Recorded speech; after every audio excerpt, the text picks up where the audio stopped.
കണ്ണൂരിൽ മഴയ്ക്ക് ശമനം. ജില്ലയിൽ ഇന്ന് ഓറഞ്ച് അലർട്ടാണ്. 2 ദിവസമായി പെയ്യുന്ന മഴയെ തുടർന്ന് പറശ്ശിനിക്കടവ് ജലസംഭരണിയിലേക്കുള്ള നീരൊഴുക്ക് വർദ്ധിച്ചിട്ടുണ്ട്. ജില്ലയിൽ മഴയുടെ തീവ്രത കുറഞ്ഞെങ്കിലും മലയോര മേഖലകളിൽ ഉൾപ്പെടെ ജാഗ്രതാ നിർദ്ദേശം നൽകിയിട്ടുണ്ട്. കെ.ഒ. ശശിധരനാണ് കണ്ണൂരിൽ നിന്നുള്ള വിവരങ്ങൾ നൽകുക. ശശിധരൻ, എങ്ങനെയാണ് ജില്ലയിലെ നിലവിലെ ഒരു പൊതു സാഹചര്യം? എങ്ങനെയാണ്? മഴ തുടരുകയാണോ? ഇന്ന് ശമനമുണ്ട് എന്ന് മനസ്സിലാക്കുന്നു. ആശങ്കാജനകമായ സാഹചര്യമാണോ അതോ ആശ്വാസമാണോ? ഇന്ന് ജില്ലയിലെ മിക്ക പ്രദേശങ്ങളിലും തെളിഞ്ഞ കാലാവസ്ഥയാണ് അനുഭവപ്പെടുന്നത്. ഏറ്റവും പുതിയ വാർത്ത എന്ന് പറയുന്നത് കഴിഞ്ഞ ശനിയാഴ്ച പുഴയിൽ വീണ തേങ്ങ എടുക്കുന്നതിനിടെ ഒഴുക്കിൽപ്പെട്ട് കാണാതായ ഹനീഫയുടെ മൃതദേഹം അല്പം മുൻപ് ഇരിട്ടി വീണ സ്ഥലത്ത് നിന്ന് 100 മീറ്റർ അകലെ വെച്ച് കണ്ടെത്തുകയുണ്ടായി. ഫയർഫോഴ്സ് വിവിധ സേനാംഗങ്ങളൊക്കെ ചേർന്നുകൊണ്ടാണ് മൃതദേഹം കണ്ടെടുത്തിട്ടുള്ളത്.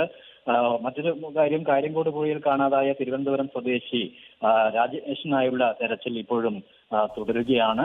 അഗ്നിരക്ഷാ സേനയുടെ നേതൃത്വത്തിൽ പ്രത്യേക സംഘം തന്നെ മീൻതുള്ളിയിലെ തുരുത്തിൽ പരിശോധന നടക്കുകയാണ്. പുളിങ്ങോം പാലത്തിന് താഴെ ഭാഗത്താണ് ഇപ്പോൾ പരിശോധന നടത്തുന്നത്. സ്കൂബ ഡൈവിംഗ് ടീമിനെ നിയോഗിക്കുന്ന കാര്യവും അധികൃതർ ആലോചിക്കുന്നുണ്ട്. ജില്ലയിൽ ഇതുവരെ 2 മരണമാണ് റിപ്പോർട്ട് ചെയ്തിട്ടുള്ളത്.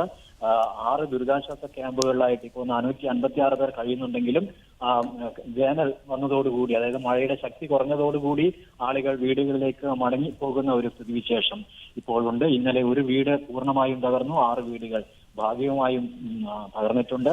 മഴയുടെ ശക്തി കുറഞ്ഞതോടെ വയനാട്ടിലേക്കുള്ള പാൽച്ചുരം റോഡ് പകൽ സമയങ്ങളിൽ തുറന്നു നൽകാൻ ജില്ലാ കലക്ടർ നിർദ്ദേശം നൽകിയിട്ടുണ്ട്. വൈകുന്നേരം 6 മുതൽ രാവിലെ 6 മണി വരെയുള്ള സമയങ്ങളിൽ റോഡ് അടച്ചിരുന്നതാണ്.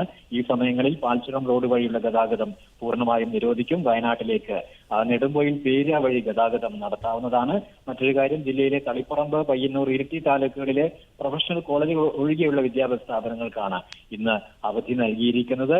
മഴയുടെ ഒരു തീവ്രത കുറഞ്ഞതോടുകൂടി ആ ദുരിതത്തിന്റെ അളവും കുറഞ്ഞു വരികയാണ്.